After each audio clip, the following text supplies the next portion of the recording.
Cat 2024 का official जो response की है वो आउट हो चुका है and many students have gone through their response keys और अपना परसेंटाइल भी प्रोजेक्टेड परसेंटाइल उन्होंने कैलकुलेट किया होगा।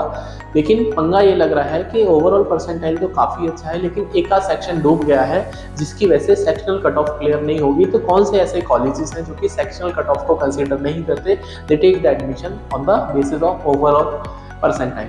तो इस लिस्ट को टॉप करता है एफएमएस दिल्ली, लेकिन पंगा ये है कि उसमें परसेंटाइल ओवरऑल भी काफ़ी अच्छी चाहिए, 99.5 या फिर उससे बियॉन्ड। उसके बाद हम सेकंड ऑप्शन पे रख सकते हैं आईआईटी दिल्ली को। It is one of the finest colleges we can say. IIT Madras हो गया, आईआईटी कानपुर हो गया, आईएम रोहतक हो गया।